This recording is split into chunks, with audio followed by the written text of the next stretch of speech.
અગાઉના એક વિડીયોમાં આપણે અક્ષરમેળ છંદ વિશે માહિતી મેળવી, તો હવે આપણે માત્રામેળ છંદ વિશે માહિતી મેળવીશું. માત્રામેળ છંદમાં સૌ પ્રથમ છે ચોપાઈ કે જેમાં 15 માત્રા હોય છે અને યતિ 15મી માત્રાએ હોય છે. પછી આવે છે હરિગીત છંદ. હરિગીત છંદમાં ટોટલ 28 માત્રાઓ હોય છે અને યતિ 14 અથવા તો 16મી માત્રાએ આવે છે.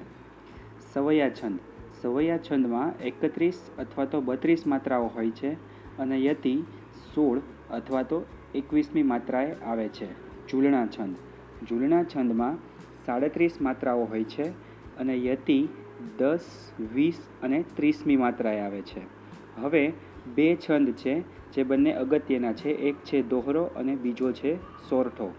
તો દોહરા છંદ અને સોરઠો બંને છંદમાં માત્રાઓ 24 હોય છે, પરંતુ દોહરા છંદમાં યતિ હોય છે એ 14મી માત્રાએ હોય છે, જ્યારે સોરઠા છંદમાં યતિ 24મી માત્રાએ હોય છે. અને બીજો એક મુખ્ય તફાવત એ છે કે દોહરા છંદમાં પ્રથમ અને જે ત્રીજું ચરણ હોય છે તેમાં 13 માત્રા અને બીજા અને ચોથા ચરણમાં 11 માત્રાઓ હોય છે, જ્યારે સોરઠા છંદમાં પ્રથમ અને ત્રીજા ચરણમાં 11 માત્રા અને બીજા અને ચોથા ચરણમાં 13 માત્રાઓ હોય છે.